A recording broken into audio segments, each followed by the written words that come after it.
বাণিজ্য না হইলে দেশ চালানো সম্ভব না। টাকা পয়সা না থাকলে নিজের বউও পছন্দ করে না। এই কারণে ব্যবসা বাণিজ্য বেশি দরকার, কোটি কোটি টাকার ব্যবসা দরকার। এবং আমার তো মনে হয় এই সমস্ত বাজার, এই যে বাজারগুলো আমরা আছে, এগুলোর মধ্যে বড় বড় ব্যবসায়িক সেন্টার যদি গড়ে তোলা যেত, এগুলোর মধ্যে আইটি টেকনোলজিকে কেন্দ্র করে যদি ইন্টারনেট ভিত্তিক বড় ব্যবস্থাপনা তৈরি করে যেত, তাহলে আমাদের গ্রামে গঞ্জে যুবকরা নতুন করে কাজ করার একটা উৎসাহ উদ্দীপনা পেত। আসলে দেখেন, নেতৃত্ব তো খালি আমরা মনে করি যে রাজনীতি করে সেই বলি নেতা, এগুলো ভুল কথা। যিনি ব্যবসার লিডারশিপ দেন সে কি নেতা নয়? এই টাকা না হলে নেতা পাবেন কই? নেতা কি করবে টাকা না হলে?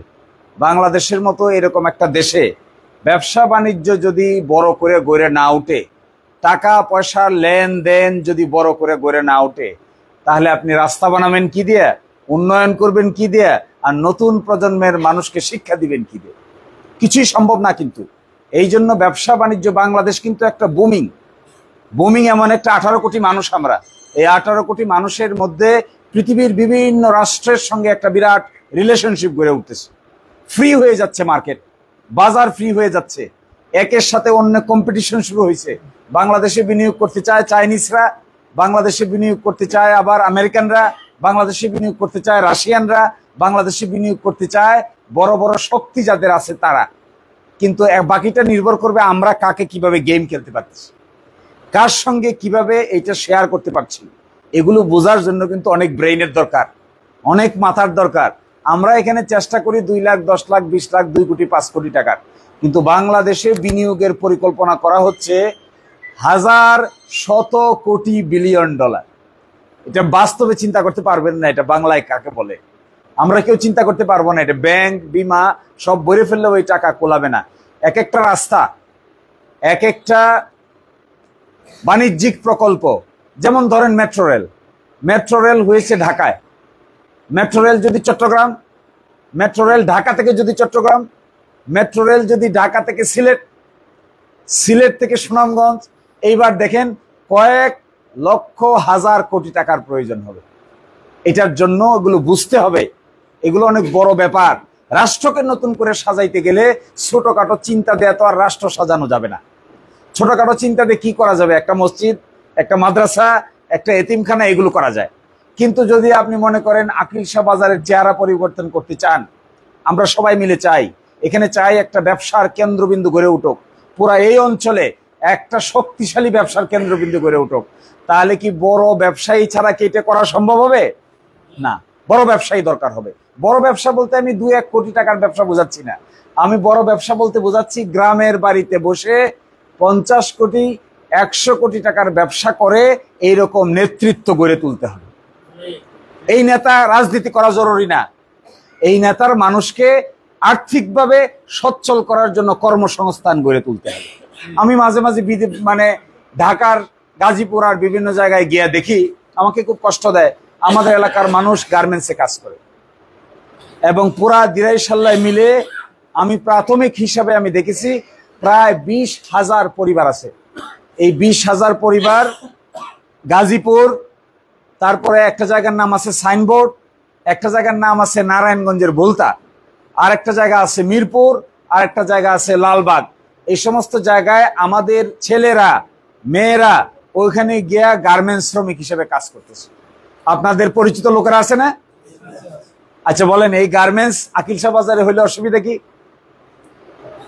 আকিল শাহ বাজারে গার্মেন্টস বানান, রাস্তা করে দেন, আসুক এখানে 5,000 লোকের কাজ হোক, 5,000 লোক এখানে কর্মসংস্থান পাক। বাড়ি থেকে গিয়ে কাজ করবে, সকালে 9টায় যাবে, বিকাল 5টায় চলে আসবে। ছেলেরা কাজ করবে, মেয়েরা কাজ করবে, ঘরে ঘরে জব দিবেন। এই কাজ যদি করা যেত, তাহলে আমাদের এই গ্রাম বাংলার চিত্র দিন রাতের মতো পরিবর্তন হয়ে যেত। এগুলা কিন্তু ছোট চিন্তা দিয়ে কাজ হবে না, এগুলা কিন্তু এই ছোটখাটো বিষয় দিয়েও কাজ হবে না। এগুলোর জন্য দরকার হবে অত্যন্ত মুরব্বীরা বসতে যাবে না, ওনারা বসতে দেন, বসতে না না না সামনে দেখি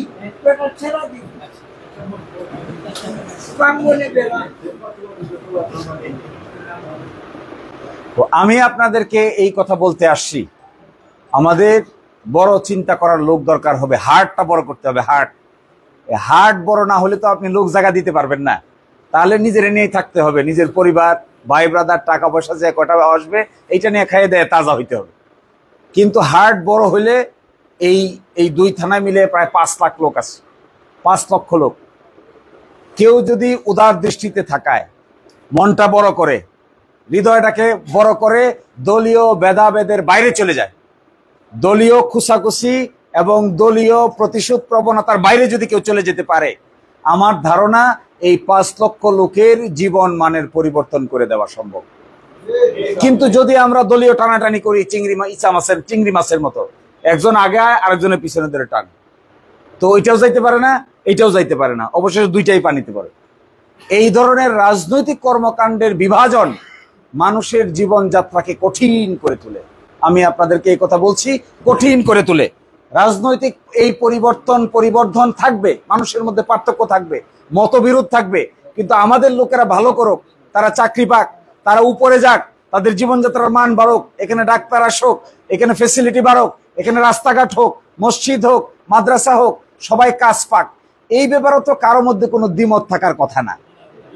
এই ব্যাপারে কেন দ্বিমত থাকবে? আমার বাজারের সভাপতি আছেন, বাজারের সভাপতি না কোটি কোটি টাকার ব্যবসা করবে, আমার সমস্যা কি? বাজারের সেক্রেটারি আছে, ক্যাশিয়ার আছে, এরা এখানে 100 কোটি টাকার ব্যবসা করবে, আমার কি প্রবলেম? আমি এটা ঠেকাবো কেন? আমি তো চাইলে আরো আগাই দিব, আরো অগ্রসর করে দিব, যে 100 কোটি টাকার ব্যবসা 200 কোটিতে রূপান্তর করেন, 200 কোটি টাকার ব্যবসাকে 500 কোটি টাকায় রূপান্তর করেন। এই মনটা দরকার, এই কল্পটা দরকার, এই অন্তরটা দরকার। অন্তরে তো ছোট করে দেখলে হবে না, যে অমুকে ব্যবসা করতেছে আমি তো করতে পারতেছি না, তাই ওরে আটকাও। এটা হইল না তো, ইটস নট প্রপার, এটা প্রপার না। এই কাজ করলে আমরা কেউই আগাইতে পারবো না, আমাদের ভাটি বাংলা আগাবে না, আমাদের ছেলেরা বড় কাজ করতে পারবে না, আমাদের মা বোনেরা ভালো জায়গায় যেতে পারবে না, আমাদের সন্তানেরা উচ্চভাবে নিজেকে গঠন করতে পারবে না। তারা যখন দেখবে যে আমরা তাদের পূর্বপুরুষরা এগুলো নিয়ে টানাটানি করি, তখন তাদের মনও ছোট হয়ে যেতে বাধ্য। ফলে আমি আপনাদেরকে এই কথা বলতে আসছি, দল মতের পার্থক্যের কথা কিন্তু আমি বলতে আসি নাই। আমি এই কথা বলতেও ব্যক্তিগতভাবে পছন্দ করি না, যে অমুক এইটা তাই অমুককে বাদ করে দাও, অমুক সেইটা তাই অমুককে নিয়ে নাও, অমুক। আরে এগুলা করলে কি দেশ গঠন করা যাবে? এগুলো করে দেশ গঠন করা যায়? এই বাংলাদেশে হাজার হাজার লাখ লাখ কোটি কোটি লোক, কত মতের, কত পথের, কত জাতের লোক আছে, থাকবেই তো। আমি কি সবাই সোজা করে ফেলতে পারবো? আমার কাজ সবাইকে সোজা করে দেওয়া? নো। কিন্তু আমাদের কতগুলা কমন বিষয় আছে। কমন বিষয়টা কি? আমরা কিছু জিনিসকে ডেভেলপ করতে চাই, এটা কমন, সবার কমন।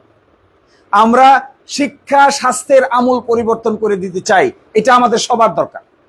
আমাদের রাস্তাঘাটের সমস্যাটার বড় ধরনের সমাধান বের করতে হবে, এটা আমাদের সবার দরকার। আমরা যে দল করি, যে মত করি, রাস্তা আমাদের সকলের দরকার, হাসপাতাল আমাদের সকলের দরকার, ব্যবসা আমাদের সকলের দরকার, নতুন প্রজন্মের কাজ সবার দরকার। যে পন্থী হই না কেন, ওই ছোট্ট বেকার ছেলেটার জন্য সকলের ব্যবস্থা করতে হবে। আমার কাছে মনে হয়, যদি আমার কোনোদিন সুযোগ আসে, আমি যদি এই অপরচুনিটি পাই, এটা মানুষের ব্যাপার, মানুষই ডিসাইড করবে। কিন্তু কেন জানি আমার কাছে মনে হয়, সিনসিয়ার লোক 5-10 বছর সময় আর কষ্ট সইতে পারে, পরিশ্রম করতে পারে, ঘুম হারাম করতে পারে, এইরকম লোক যদি 5-10 বছর চেষ্টা করে, আমার ধারণা, এটা আমার ধারণা জন্মিছে, এই 351টা গ্রাম আছে 2 থানায় মিলে, এই 351টা গ্রামকে যদি নিজের গ্রাম মনে করে, নিজের বাড়ি মনে করে, সকলকে আপন মনে করে, দলীয় মতামত বিরোধ থাকবে থাকুক, কিন্তু সকলে ধীরে ইনশাআল্লাহ লোক, এটা যদি মনে করা যায়, আমার ধারণা 351টা গ্রামের প্রতিটা গ্রামের চেহারা পরিবর্তন করে দেওয়া সম্ভব। এটার জন্য বড় মনটা দরকার, আত্মাটা বড় করতে হবে সকল। আমি তো কোনো মানুষকে বিরোধী মনে করি না, আমার তো কাউকে বিরোধী মনে হয় না। আমার কাছে দেখলে মনে হয় সব তো আমরা। আমার কাছে ব্যক্তিগতভাবে দেখলে মনে হয় কি বিরোধিতা করবে, আমার কি বলবে, কি বলার আছে, আমাকে কি গালি দিবে, দেখ না, একটা দুটো গালি তো দেবে, দেখ, অসুবিধা কি আসে যায়, 2-5টা গালি দিবে, দেখ, প্রবলেম কি? যে গালি দিবে এর আরো জোর করে জড়ায় ধরবো, যে গালি দিবে এর আরো জোর করে গিয়ে জড়ায় বলবো, আপনি গালি একটা দিচ্ছেন, আরো 5টা দেন। কিন্তু আমার দরকার কাজ। আমার কি দরকার? আমার দরকার হলো আকিল শাহ বাজারকে সেন্টার বানান, সামারচর বাজারকে সেন্টার বানান, দিরাই বাজারকে ডেভেলপ করে দেন, শাল্লা বাজারকে আরো অগ্রসর করে দেন, কানেক্টিভিটি তৈরি করেন। শাল্লা থেকে ওইদিকে হবিগঞ্জ হয়ে ঢাকায় যাওয়া সহজ, এই রাস্তা বিল্ড আপ করে দেন। দিরাই থেকে শাল্লা যাওয়ার রাস্তাকে একেবারে হাইওয়ের মতো করে দেন। আর দিরাইয়ের এক ইউনিয়ন থেকে আরেক ইউনিয়নের কমিউনিকেশনকে আপ টু ডেট করে দেন। এরপরে যে যা মনে চায় রাজনীতি করতে থাকেন, কোনো অসুবিধার কোনো কারণ নেই। এবং মানুষ যখন আর্থিকভাবে স্বাধীন হয় না, তখন মানুষের চিন্তা ভাবনাও পরাধীন হয়ে যায়। আর্থিক স্বাধীনতা ছাড়া প্রকৃত অর্থে মানুষ কিন্তু স্বাধীন হতে পারে না। আমার যদি খরচ করার স্বাধীনতা না থাকে, আমার যদি আয় করার স্বাধীনতা না থাকে, আমার যদি ব্যয় করার স্বাধীনতা না থাকে, আমি শুধু হাঁটি আর চলি আর কথা বলার স্বাধীনতা, আমি তো প্রকৃত স্বাধীনতা এনজয় করতে পারবো না। আমার সন্তানকে লেখাপড়া করার স্বাধীনতা থাকতে হবে, আমার ওয়াইফকে চিকিৎসা করানোর স্বাধীনতা আমার থাকতে হবে, আমার ছোট ভাইকে উপরে তুলে দেওয়ার স্বাধীনতা আমার থাকতে হবে। এই জন্য আমার সঙ্গতি দরকার, আর্থিক সঙ্গতি দরকার। আর্থিক সঙ্গতি ছাড়া আমি কি করে করবো? আমার ছেলের খবর নিব কি করে? আমার বোনের খবর নিব কি করে? আমার ভাইয়ের খবর নিব কি করে? আর্থিক সঙ্গ, আমি এই জিনিসটা ভালো করে ফিল করেছি লন্ডনে গিয়ে। লন্ডনে আপনাদের এলাকার অনেক মানুষ বসবাস করে, তারা এত টেনশনে থাকে, তাদের আত্মীয় স্বজন যারা দেশে বসবাস করে তাদের নিয়ে, যেটা বইলে শেষ করা যাবে না। একদিন তো আমাকে বলতেছিল, ভাই বাড়িতে ফোন করে ঠিকই ঝগড়া করি, গালিও দেই, কিন্তু যেই কোরবানির ঈদ আসে, গরু কিনছে কি কিনে নাই এই টেনশনে আর ঘুমাইতে পারি না। কারণ আমি লন্ডনে আছি, আমি এখানে ভালো গাড়িতে চড়ি, ট্রেনে চলাফেরা করি, ভালো কাজ করি, কিন্তু ওরা গরু জব দিতে পারলো কি পারলো না, কোরবানির ঈদ এসে গেছে, এই টেনশনের কারণে গালি যেটাই দেই, ফোন করে বকা যেটাই দেই, আগে মনে হয় আমারটা রেখে ওরে কোরবানির টাকাটা দেই, না হলে এত কোরবানি না দিলে মনটা ছোট হয়ে যাবে। আছে না এরকম লোক আপনাদের? এত টেনশন তাদের। এবং আমি 2 জন লোক পাইছি লন্ডনে গিয়া, আমার যদি কোনোদিন সুযোগ হয় আমি এদেরকে ইনভাইট করে বাংলাদেশে নিয়ে আসতে চাই। নাম বললে আপনারা চিনে যাবেন। একজনকে গিয়ে পাইছি যিনি বাংলাদেশের টাকায় শত শত কোটি টাকার মালিক। তিনি বলেন, আমি দিরাই শাল্লায় ইনভেস্ট করতে চাই কিন্তু পরিবেশ পাই না। তা আমি ওনাকে বললাম, কি পরিবেশ আপনার দরকার বলেন? বলছে, আপনারা এমন একটা পরিবেশ আমাদেরকে করে দেন যে আমরা বাংলাদেশে ইন্ডাস্ট্রি বানাইতে চাই, এটা ঢাকায় বানাইতে পারি, কিন্তু যেহেতু বাড়ি আমার দিরাই শাল্লাহ, আমি ওখানে বানাইতে চাই, ওইখানে বানাইলে আমার লোকের চাকরি হোক, এটা আমি চাই, এরকম একটা পরিবেশ তৈরি করে দেন। তা আমি ওনাকে বললাম, কি পরিবেশ আপনার দরকার? সরকারের সাথে আলোচনা করতে হবে, এটা আমি করে দিব আপনাকে। আর কি দরকার? বলে, প্রশাসনিক সকল জটিলতা ওরা পছন্দ করে না, আমাদের দেশে ঘুষ পায়, ঘুষ চায় না, এটা ওরা শুনতে পারে না, মাথা খারাপ করে ফেলে। ঘুষ, বলে ঘুষ নাই, ঘুষ থেকে আপনাকে মুক্ত করে দেওয়া হবে। তারপরে কি চান? বলে, আমার ওখানে থাকার ব্যবস্থা করে দিবেন, আপনাকে থাকার ব্যবস্থা করে দিবে। তারপরে কি চান? বলে, আমার নিশ্চয়তা দিতে হবে, আপনাকে নিশ্চয়তা দেওয়া হলো। তারপরে কি চান? এই লোক গতকালকে রাতে কল দিয়েছিল, বলছে, আমি প্ল্যান করতেছি, আপনারা যদি আমাদেরকে সুযোগ করে দেন, তাহলে দিরাইয়ের মাটিতে আমি এককভাবে 200 কোটি টাকা ইনভেস্ট করতে চাই। দেখেন, জমিন পরিবর্তন করতে গেলে বড় ধরনের উদ্যোক্তা ছাড়া জমিন পরিবর্তন করা সম্ভব নয়। জমিন পরিবর্তন তো আপনি 2 লাখ, 5 লাখ, 10 লাখ, 20 লাখ, 1 কোটি টাকা দিয়ে করতে পারবেন। এই জমিনের চেহারা চেঞ্জ করতে গেলে 100 কোটি, 200 কোটি, 500 কোটি, 1000 কোটি টাকা ইনভেস্টার নিয়ে আসতে হবে, ইনভাইট করে আনতে বলতে হবে। দিরাই এবং শাল্লার মাঝখানে গার্মেন্টস বানাও, বলতে হবে হাওর এলাকায় ফিশিং সেন্টার গড়ে তুলো, বলতে হবে খাল খনন কর্মসূচি করো, বলতে হবে খাল খনন এমন করে করো যেন পানি ফ্লো এত সুন্দর হয়, আমরা অতীতের হাওর আবার ফিরে পাই। বলতে হবে এখানে মাছ এমন অভয়ারণ্য তৈরি করো যে অভয়ারণ্যের কারণে মাছের যে আগের চেহারা ছিল, বড় বড় মাছ, বিশাল বিশাল মাছ, সেই চিত্রে আমাদেরকে ফিরে যেতে হবে।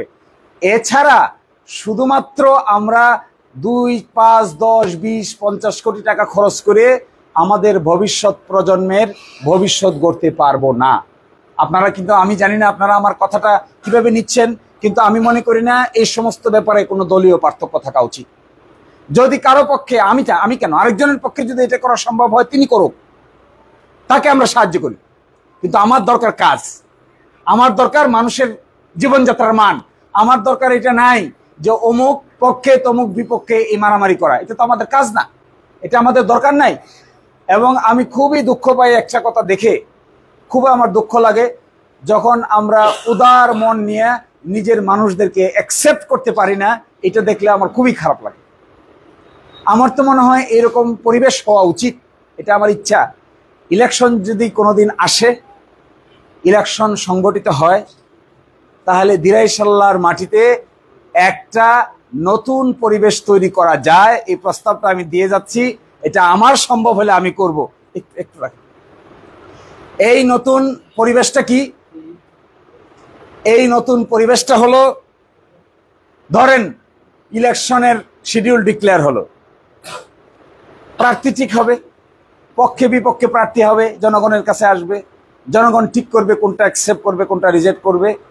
তা আমরা একটা মিটিং করি, আরেকজনে আরেকটা মিটিং করে, তো উনি আরেকটা করে, আমরা পাল্টা আরেকটা করি, বা আরেকজন পাল্টা আরেকটা করে। এই কালচার চেঞ্জ করে সবাই মিলে একটা মিটিং করি। একটা আকিল শাহ বাজারে যত প্রার্থী হবে সবাই মিলে একটা মিটিং। এই একটা মিটিংয়ে সবাই বক্তৃতা দেখ, আমরা আয়োজন করি, ওনারা আসুক, ওনারা আয়োজন করুক, আমরা যাই, মানুষ নতুনত্ব দেখুক, দেখুক যে কালচার কত সুন্দর হতে পারে, সংস্কৃতি কত বেটার হতে পারে, মানুষ কত সুন্দর হতে পারে। সম্প্রীতি বৃদ্ধি করতে না পারলে উন্নয়ন কর্মকাণ্ডও অনেক সময় ব্যাহত হয়ে যায়। কারণ আমি করতে চাইবো, আপনি বাধা দিবেন, আপনি করতে চাইবেন, আমি বাধা দিব, তো জনগণের কি হবে? রাস্তা হইলে তো জনগণের বাধা দিব কেন? আমি ঘাট হইলে আমি বাধা দিব কেন? জনগণের স্কুল হলে আমি বাধা দিব কেন? আপনিই বা কেন দিবেন? দেওয়া তো উচিত না, কারোই তো দেওয়া উচিত না। দল যাই করি না কেন, দিব কেন আমি বাধা?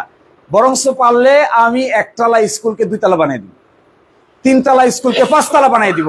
এই প্রতিযোগিতায় একসময় বলা হতো, রাজনীতি যদি শিখতে চাও তাহলে দিরাইশাল্লার মাটিতে যাও। আমার ধারণা আমাদের নতুন প্রজন্মের লোকেরা আমাদের এই ধরনের পুরনো স্টাইল পছন্দ করে না। নতুন প্রজন্মের লোকেরা অ্যাডভান্স, এর চিন্তা চেতনায় কর্মকাণ্ডে অনেক অগ্রসর। এরা যা দেখে যা বুঝে, এরা আমার আপনার চাইতে অনেক ফাস্ট। যদি তাদের চিন্তার সাথে আমাদের চিন্তা না মিলে, তাহলে তারা কিন্তু আমাদেরকে জায়গা দিবে না। এই কথা ভাবার কোনো কারণ নাই যে পুরনো স্টাইল পুরনো পদ্ধতিতে আমি যা বলবো তাই হয়ে যাবে না। আজকালকার নতুন প্রজন্ম এরকম না, এরা কিন্তু বাঁকা, এরা কিন্তু বাঁকা স্টাইলে। আমি যদি ওরা দেখে তার স্বয়ং বাবাও ভুল কথা বলে, তাহলে সে কিন্তু এটার সঙ্গে এগ্রি করবে না। আমি ঢাকা শহরে বহু জায়গায় দেখেছি আজকালকার প্রজন্ম একটু ভিন্ন ধরনের। ওদের চিন্তা চেতনা, কথা বলার স্টাইল, অনলাইন অ্যাক্টিভিটিস, এটা আমার আপনার সঙ্গে এইভাবে মিলবে না। ফলে আমাদের চিন্তা করতে হবে ওদের ভবিষ্যতের কথা। ওদেরকে সাজাইতে না পারলে আমরা শুধু ভালো খাইলে চলবে না, আমাদের উচিত তাদের ভবিষ্যতের দিকে তাকানো। আর লাস্ট কথা, আজান দিয়ে দিচ্ছে। আমি মনে করি আকিল শাহ বাজার can B a good hub, একটা ভালো অত্র অঞ্চলের একটা দিরাইয়ের পরে, এদিক থেকে দিরাইয়ের পরে আকিল শাহ বাজার অত্র অঞ্চলের একটা বড় ব্যবসায়িক সেন্টার হতে পারে। এই ব্যবসায়িক সেন্টার হওয়ার জন্য আমার যদি কোনো সাহায্য লাগে, যদি মনে করেন আমার পক্ষে কোনো উপকার করা সম্ভব, দয়া করে খালি আমাকে জানাবেন। আমার সামর্থ্য কোলাইলে আমি ইনস্ট্যান্টলি সাথে সাথে আপনাদের পাশে দাঁড়াবো। আর যদি এখানে বড় ব্যবসায়ী গড়ে ওঠে, আমি একটা অনুরোধ করব আপনাদেরকে, কর্মসংস্থান গড়ে তোলার চেষ্টা করবেন।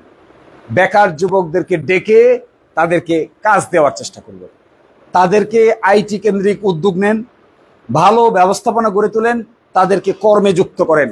সবকিছু থেকে মুক্তি দরকার, আর না হলে মাদকাসক্তি থেকে মুক্ত করা যাবে না। খেলাধুলা, কাজ, কর্মে যুক্ত না হলে কোনো যুবককে শেষ পর্যন্ত মাদকের হাত থেকে রক্ষা করা যাবে না। আমাদের ভাই ব্রাদাররা যখন মাদকাসক্ত হয় তখন জীবনটা কত কঠিন হয়, যারা এই বিপদে পড়েছে তারা এটা ভালো করে জানে। একটা পরিবারে একটা সন্তান যদি ইয়াবায় আসক্ত হয়ে যায়, তাহলে ওই পরিবারের সকল সুখ শান্তি বিনষ্ট হয়ে যায়। সুতরাং এদিকেও খেয়াল রাখা প্রয়োজন আছে।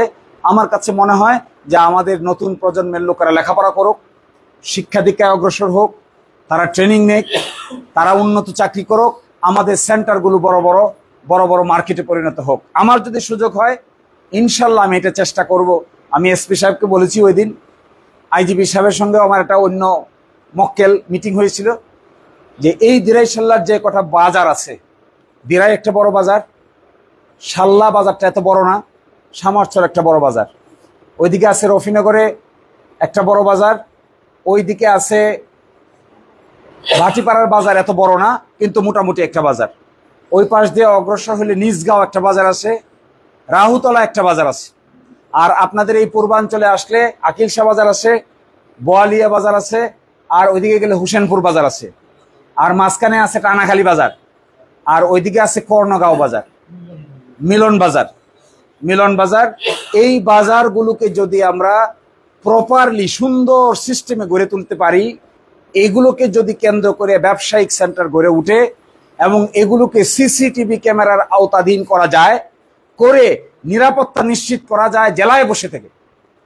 এই সবগুলো বাজার, আজকালকার ইন্টারনেট আছে, এই যে শাহ কামালদের বাড়িতে দেখে আসলাম, এখানে সিসিটিভি ক্যামেরা লাগিয়ে তারা লন্ডনে বসে দেখে বাড়ির বাথরুমের পাশে কি হচ্ছে, মাছ লাভ দিতেছে নাকি মাছ ভাসে আছে, এটা দেখে ওরা। তো আমরা এই সবগুলো বাজারকে একটা অ্যাপসের মধ্যে আনলে, একটা অ্যাপস, টেকনোলজি দেখলে বুঝতে পারবেন আপনারা, দুনিয়া অনেক আগে গেছে। এই বাদির দুয়ানা বিবাদির তিনানা হিসাব করার আর টাইম নাই। সবগুলি বাজারকে একটা মোবাইলের একটা অ্যাপসে আনা সম্ভব, নিয়ে এসে সুনামগঞ্জে বসে বাটন টিপা সম্ভব, দেখা সম্ভব যে কোথায় কি হচ্ছে, কোথায় অন্যায় হচ্ছে, কোথায় অবিচার হচ্ছে, সব এক জায়গায় বসে মনিটর করা সম্ভব। আমি মনে মনে ভাবি, যদি টেকনোলজি এখানে অ্যাপ্লাই করার সুযোগ কোনোদিন আমাদের আসে, তাহলে সব কিছুকেই আমরা হাতের মধ্যে নিয়ে আসতে পারি। এই ধরনের বড় চিন্তা করে চলেন, উঁচু। রাজনৈতিক ভাগাভাগি আছে থাকুক, এগুলো পিছিয়ে ফেলান, এগুলো নিয়ে আর খেস্তে কিওর করার দরকার নাই, এগুলো নিয়ে আর অযথা মানুষকে কষ্ট দেওয়ার দরকার নাই। Let's see something, move forward. এবং সেই জিনিসগুলো যদি আমরা দেখাইতে পারি, আমার ধারণা বাংলাদেশের অন্যান্য অঞ্চল থেকে এই ভাটি বাংলার বাজারগুলো, মানুষগুলোকে মানুষ দেখতে আসবে যে কি করে তারা এই সমস্ত কর্মকাণ্ড করল। এই যে একটা আগ্রহ উদ্দীপনা, এটার নাম হলো লিডারশিপ, এটার নাম হলো নেতৃত্ব। নেতৃত্ব তো গলাবাজি না খালি, গলাবাজি করলে তো লিডারশিপ হবে না, গলাবাজি করলে শুধু বকাবকি হবে শেষ পর্যন্ত। উত্তর প্রতি উত্তর পাল্টা উত্তর হবে, কেউ আমার কথা নিয়ে বিশ্লেষণ করবে, কেউ আরেকজনের কথা নিয়ে বিশ্লেষণ করবে। জনগণ পাবে কি? জনগণ প্রাপ্তির কিছুই থাকে না। ফলে আমি আপনাদেরকে অনুরোধ করে শেষ করছি, বাজারবাসীকে অনেক ধন্যবাদ। আপনারা বড় অঙ্কের টাকার ব্যবসা করেন, শত শত কোটি টাকার চিন্তা করেন, দিলটাকে বড় করেন, মানুষকে আপন করে নেন, ব্যবসায়িক সেন্টারে পরিণত করেন। আমরা শেষ পর্যন্ত আপনাদের সাথে থাকবো ইনশাআল্লাহ। আল্লাহ আমাদেরকে এই ভালো কাজ করার তৌফিক দান করুন। সালাম আলাইকুম।